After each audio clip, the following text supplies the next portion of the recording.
नमस्कार दोस्तों, कैसे हो आप सभी?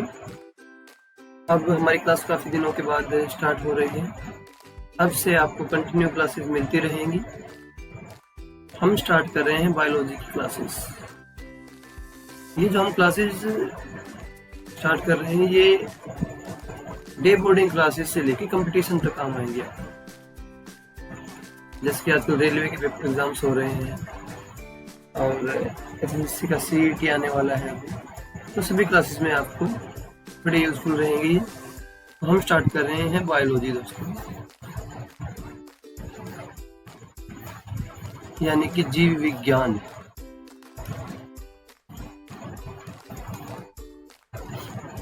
दोस्तों, जीव विज्ञान क्या है? विज्ञान की वह शाखा या ब्रांच जिसमें लिविंग थिंग्स के बारे में हम पढ़ते हैं, उनकी जानकारी मिलती है। यानी सजीवों के बारे में पढ़ते हैं हम, लिविंग थिंग्स, सजीव जिनमें जान है, जो सांस ले सकती हैं, चल फिर सकती हैं और जिनके अंदर मूवमेंट होता है, तो उनके बारे में हम पढ़ते हैं दोस्तों। सजीव चीज़ों में जरूरी नहीं कि वो चल सकें, जैसे कि प्लांट है, प्लांट एक जगह पे ही रहते हैं, मूव नहीं करते, एक्सेप्शन अलग चीज़ है। बायोलॉजी शब्द का सबसे पहले प्रयोग किसने किया था दोस्तों?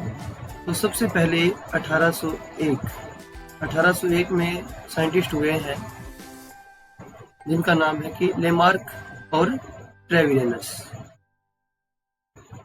लेमार्क और ट्रेविरेनस।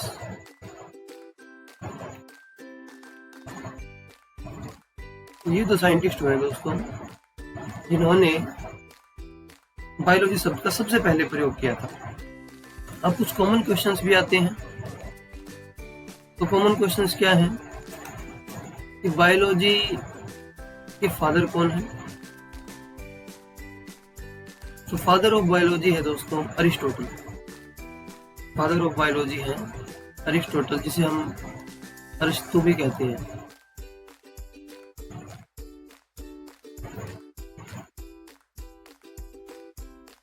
बायोलॉजी को अगर हम मेनली देखें तो हम कह सकते हैं कि दो पार्ट्स में आगे डिवाइड कर सकते हैं, फर्दर भी डिवाइड कर सकते हैं उसको, लेकिन मेनली हम देखते हैं बायोलॉजी और जूलॉजी, ठीक है, और बॉटनी। हम कह सकते हैं बायोलॉजी,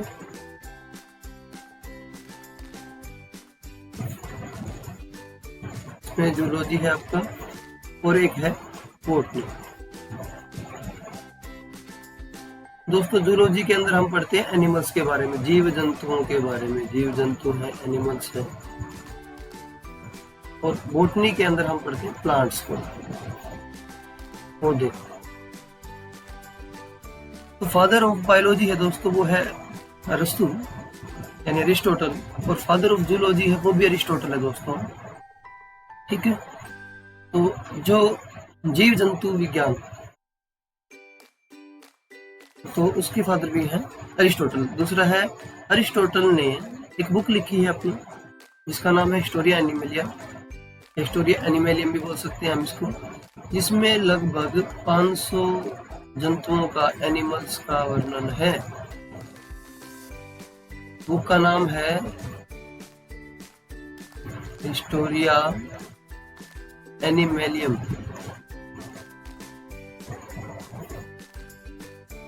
ठीक है दोस्तों, तो 500 जंतुओं के बारे में इन्होंने बताया था, तो इसीलिए इनको फादर ऑफ जूलॉजी बोला गया।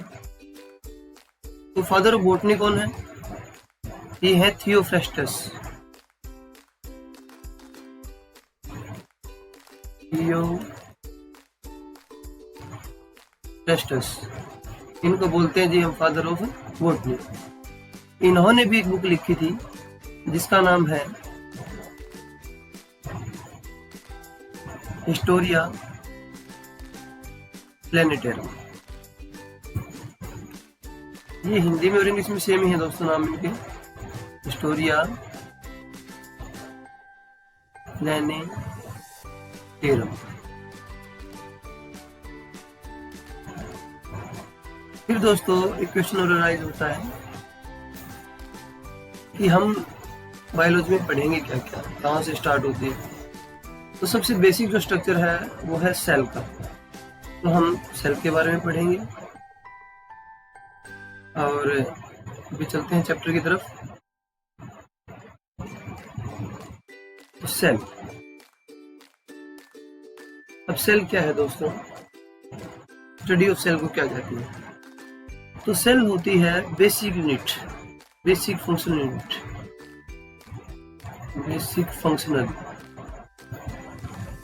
यूनिट ऑफ लाइफ, या हम अगर हिंदी में कहें तो शरीर की संरचनात्मक इकाई, जो बिल्कुल छोटी इकाई है। जैसे कि हम कोई मकान बनाते हैं, मकान बनाते समय क्या होता है कि सबसे छोटी यूनिट जो रहती है वो रहती है ब्रिक, ईंट होती है दोस्तों। तो उसी तरह जो सेल है वो ईंट का काम करती है।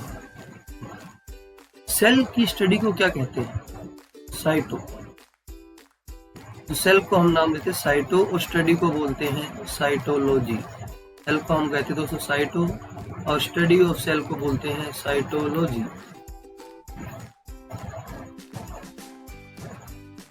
ये ग्रीक वर्ड साइटो है, जिसका मतलब होता है सेल। लगभग जो चीजें हैं दोस्तों वो ग्रीक वर्ड से बनी है, पुराने टाइम की, ये यूज होते थे पहले। अब दोस्तों कुछ और क्वेश्चंस अराइज होते हैं कि सबसे बड़ी सेल, लार्जेस्ट सेल कौन सी है, एनिमल्स की लार्जेस्ट सेल कौन सी है, लॉन्गेस्ट सेल कौन सी है दोस्तों। तो ये क्वेश्चंस बनते हैं। तो सबसे लार्जेस्ट सेल जो हम बात करें तो वो है दोस्तों हमारे पास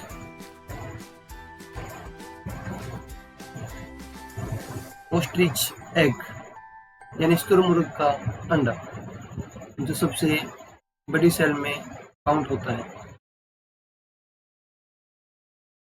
सबसे जो बड़ी सेल में काउंट होता है दोस्तों वो है ऑस्ट्रिच एग। देखिए जो हमने पढ़ा पहले वो देख लेते हैं एक बार। तो सेल क्या है, कोशिका, और जीवन की मूलभूत या फंडामेंटल यूनिट है दोस्तों, उसे हम सेल कहते हैं। सेल का अध्ययन जो होता है वो साइटोलॉजी कहलाता है। डिस्कवरी सेल की किसने की, रॉबर्ट हुक ने की। और कोशिका विज्ञान के पिता, यहाँ थोड़ा करेक्शन होगा, कोशिका विज्ञान के पिता जो हैं, कोशिका विज्ञान के पिता हैं A.K. शर्मा। ये दोस्तों इंडियन के बारे में पूछा जाएगा, ठीक है। और हम जो अलग अलग पढ़ते हैं, जैसे कि हमने जूलॉजी के लिए देखा, बायोलॉजी के लिए देखा, तो सेल के फादर ऑफ सेल भारतीय की बात करें तो A.K. शर्मा। क्वेश्चन आ सकता है कई बार, कोशिका सिद्धांत किसने दिया था। तो कोशिका सिद्धांत जो दिया था वो दिया था स्लेडन और स्वान ने दिया। चलिए आगे चलते हैं। सेल, कोशिका जीवन की सबसे छोटी इकाई, the smallest unit of life होती है, ये हम बात कर चुके हैं। सबसे पहली सेल को डिस्कवर किसने किया था, रॉबर्ट हुक नाम के साइंटिस्ट थे दोस्तों। तो उन्होंने एक डेड सेल को डिस्कवर किया। कई बार क्वेश्चन बन जाता है कि रॉबर्ट हुक ने कैसी सेल खोजी थी। एक डेड सेल खोजी थी उन्होंने। ये देखिए जो सेल का स्ट्रक्चर है, ये है हमारे पास, ये है सेल का स्ट्रक्चर। तो सेल के अंदर क्या क्या दोस्तों, एक हो गया हमारे पास केंद्रक, यानी है न्यूक्लियस, और ये जो है सेल की आउटर लेयर है, ये जो हमें दिखाई दे रही है ये आउटर लेयर है। इस आउटर लेयर को प्लाज्मा मेम्ब्रेन बोलते हैं, प्लाज्मा झिल्ली कहते हैं।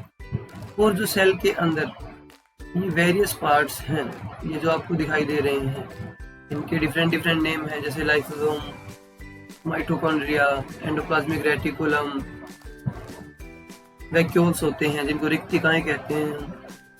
तो डिफरेंट पार्ट्स हैं जिनको ऑर्गेनेलीज बोलते हैं, कोशिकांग, इनका हम कहेंगे कोशिकांग। तो डिटेल्स पढ़ेंगे अभी।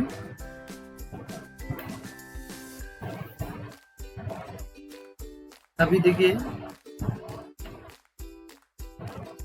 ये जो सेल्स के स्ट्रक्चर दिखा रखे हैं आपको अलग अलग, और ये हैं रॉबर्ट हुक। अब देखिए आगे, कुछ क्वेश्चंस थे जो अभी बात कर रहे थे हम कि सबसे बड़ी सेल का नाम, सबसे बड़ी कोशिका किसकी? तुरमुर्ग का अंडा दोस्तों। तो इसका जो साइज रहता है वो है, इसके साइज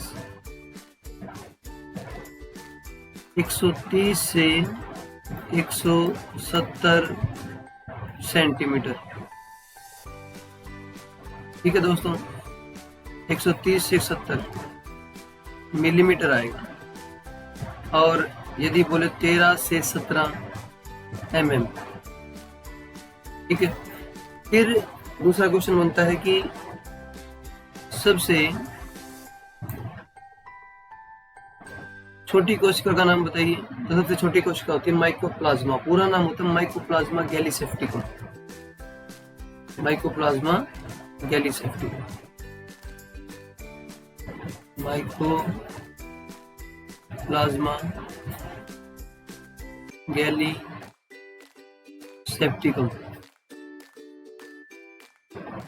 इसका साइज कितना होता है? इसका साइज होता है दोस्तों 10 माइक्रोमीटर, 10 माइक्रोमीटर। 1 माइक्रोमीटर में कितने मीटर होते हैं? तो 1 माइक्रो को ऐसे भी लिख सकते हैं हम, 1 micrometre is equal to 10⁻⁻⁶ metre. ठीक है दोस्तों, जैसे नैनो होता है 10⁻⁹, तो माइक्रो होता है 10⁻⁻⁶, 10⁻⁻⁶। तो बहुत ही स्मॉल साइज है। तो उसके बाद हमारे पास जो नेक्स्ट है, ये जो सेल जो जनरली हम बात करते हैं पूरे वर्ल्ड के अंदर कह सकते हैं या पूरे यूनिवर्स के अंदर कह सकते हैं, सबसे बड़ी और सबसे छोटी सेल। ठीक है दोस्तों, ये है हमारा ऑस्ट्रिच, तुरमुर्ग। इसकी टांगे और इसका साइज भी देखें तो बड़ा ज़्यादा होता है, इसकी स्पीड बहुत ज़्यादा होती है।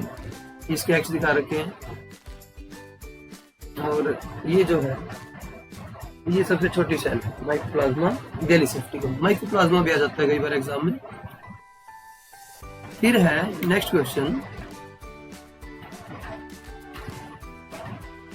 कि हमारी बॉडी की, अगर ह्यूमन बॉडी की बात करें, सबसे लंबी कोशिका दोस्तों लॉन्गेस्ट सेल बोलते हैं। लॉन्गेस्ट और लार्जेस्ट में डिफरेंस है। तो लॉन्गेस्ट सेल है जो हमारे शरीर की, वो है न्यूरॉन। ठीक है दोस्तों, और लार्जेस्ट यानी सबसे बड़ी जो सेल है वो है एग सेल, जो फीमेल्स के अंदर होती है। सेक्सुअल सेल्स होती है दोस्तों, मेल्स के अंदर स्पर्म होती है, फीमेल्स के अंदर एग्स होते हैं। तो ये देखो है हमारे पास इसका भी, smallest cell of human body क्या है? स्पर्म है, सबसे छोटी कोशिका।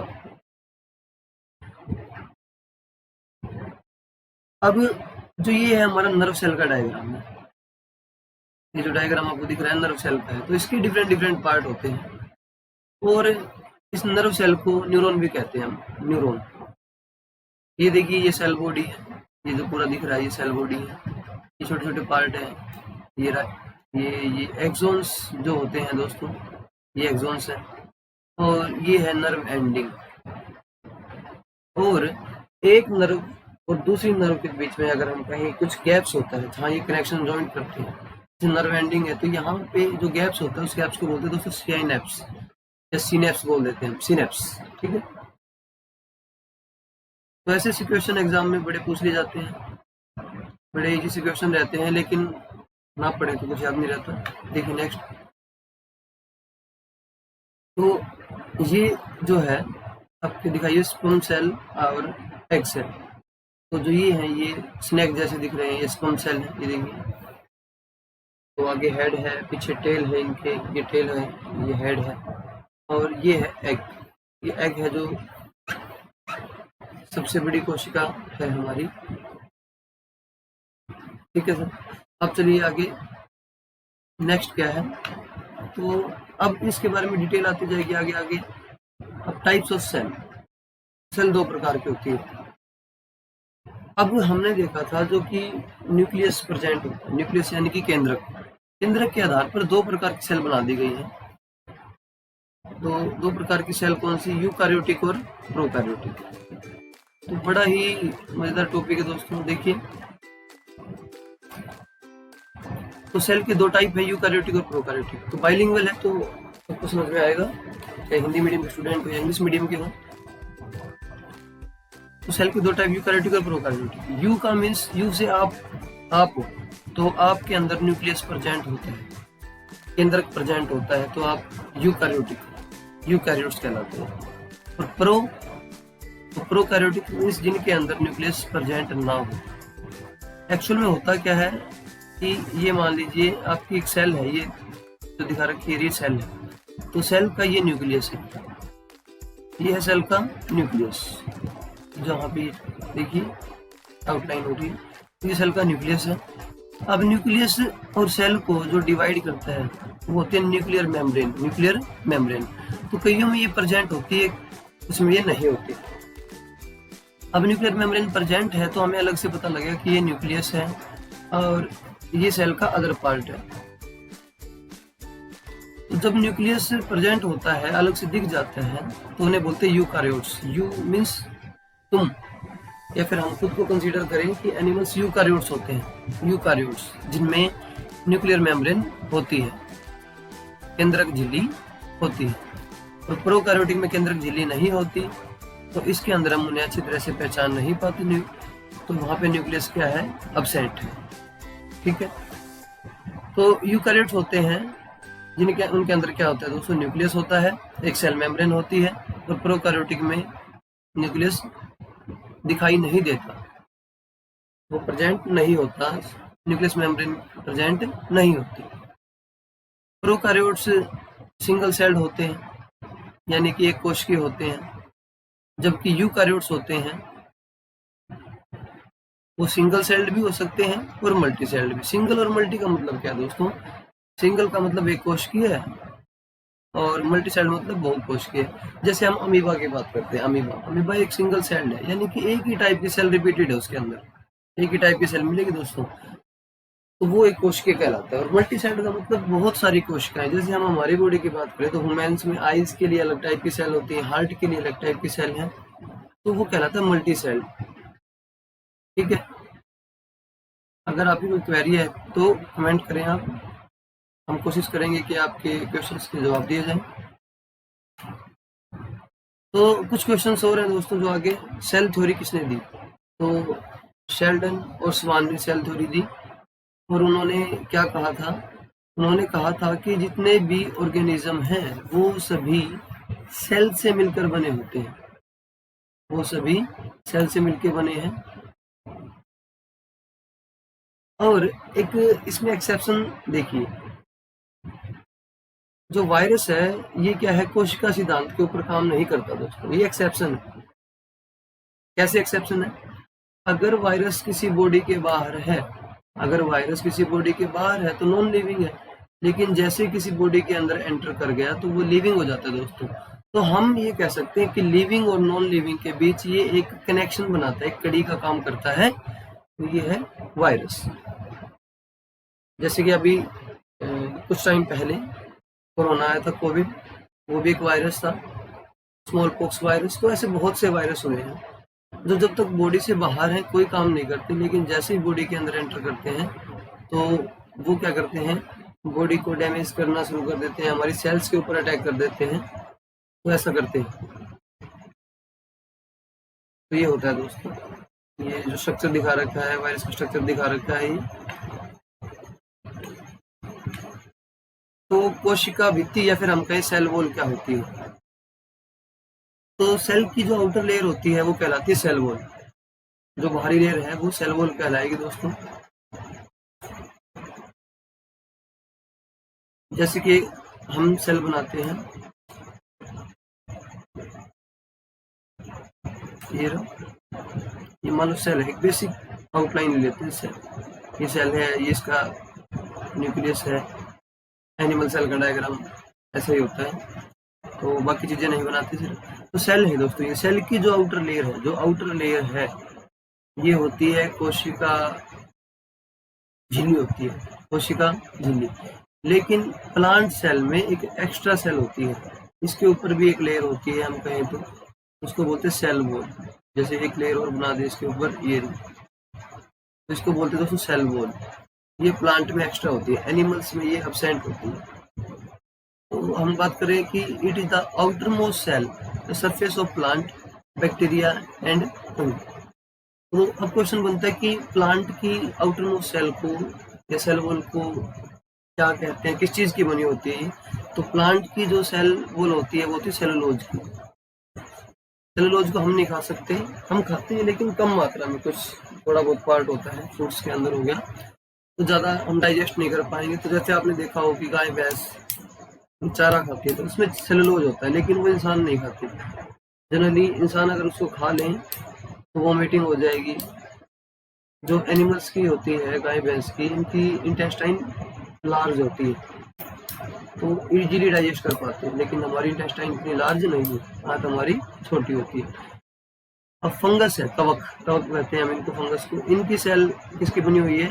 काइटिन की।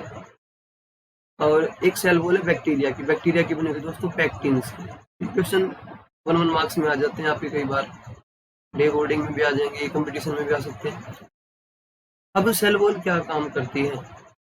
ये सेल वॉल है जो आपको प्रोटेक्ट करती है ज़्यादा लाइट से, हीट से, ये प्रोटेक्ट करेगी। लो टेम्परेचर हो तो भी प्रोटेक्ट करेगी आपको। ये परमेबल होती है। परमेबल का मतलब है इसके अंदर मटेरियल आ भी सकते हैं और जा भी सकते हैं, लेकिन दोस्तों लिमिटेड होते हैं। हर चीज़ को प्लांट अलाउ नहीं करते, जैसे हमारी सेल भी हर चीज़ को अलाउ नहीं करेगी एंटर करने के लिए, तो ये अलाउ नहीं करते हर चीज़ को। सिलेक्टेड सब्सटेंस ये एंटर कर सकते हैं और जा सकते हो सकते हैं, बाहर जा सकते हैं। जैसे डायग्राम में भी देख लीजिए, ये एक डायग्राम है जो प्लांट सेल का कह सकते हैं हम। प्लांट सेल में वैक्यूल बहुत बड़े होते हैं, ये देखिए वैक्यूल है, और ये जो न्यूक्लियस है ये दिखा रखा आपका न्यूक्लियस, ये वैक्यूल्स है, रिक्तिकाएं बोलते हैं इनको। और ये जो आउटर लेयर है, जैसे ये ग्रीन सी जो लेयर है, ग्रीन लेयर तो कहलाती है प्लाज्मा मेम्ब्रेन या फिर कोशिका झिल्ली, और ये आउटर लेयर है दोस्तों, वो कहलाती है कोशिका भित्ति।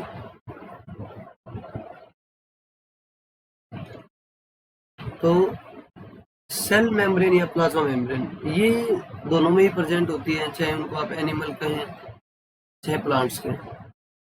ये आउटर मोस्ट सेल होती है।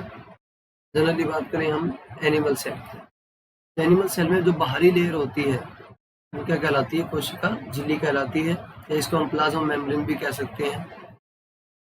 यह जो है एनिमल्स या जंतुओं की सबसे बाहरी सतह होती है, आउटर मोस्ट सरफेस भी कह सकते हैं हम इसको। और ये प्लांट का सेकंड सरफेस होता है, क्योंकि जो आउटर होती है वो होती है उनकी सेल वॉल, कोशिका भित्ति होती है। तो जो सेल मेम्ब्रेन है वो किस चीज की बनी होती है? कई बार क्वेश्चन पूछा गया है, लिपिड्स और फैट्स की बनी होती है और प्रोटीन्स की बनी होती है। लिपिड, फैट्स और प्रोटीन्स, इनके फंक्शन क्या होते हैं, यानी काम क्या है? ये ट्रांसपोर्ट करते हैं दोस्तों न्यूट्रिएंट को, यानी पोषक तत्वों को ट्रांसपोर्ट करेंगे। कहाँ से कहाँ? From one cell to another, क्योंकि तो एक सेल दिखा रखी है जैसे, तो बहुत सारी सेल्स होती हैं, तो एक सेल से दूसरी सेल में मटेरियल ट्रांसफर करना होता है, तो उसके लिए जो सेल मेम्ब्रेन है वो काम करती है। और ये सेमी परमेबल है। सेमी परमेबल का मतलब होता है एसपीएम, हम इसको शॉर्ट फॉर्म में लिख सकते हैं एसपीएम। तो क्या होता है कि मटेरियल को अंदर आने भी देती है और जाने भी देती है, तो ये अलाउ करती है। जैसे कि प्लांट क्या करते हैं? ब्रीदिंग करते हैं, सांस लेते हैं, तो वो इसी के थ्रू ट्रांसपोर्ट करते हैं। प्रोसेस अलग अलग होती है।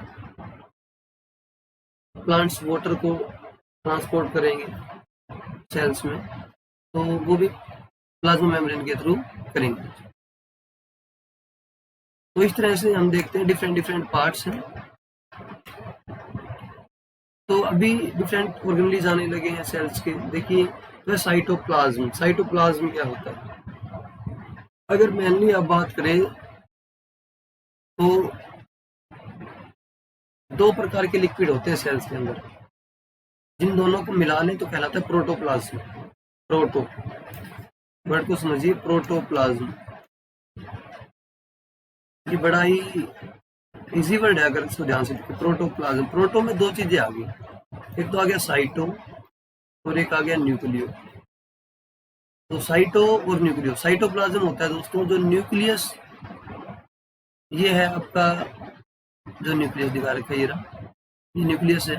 न्यूक्लियस और सेल मेम्ब्रेन के बीच में, न्यूक्लियस मेम्ब्रेन और सेल मेम्ब्रेन के बीच में जो लिक्विड है, यहाँ बीच में जो लिक्विड है उसे बोलते हैं हम साइटोप्लाज्म, साइटोप्लाज्म।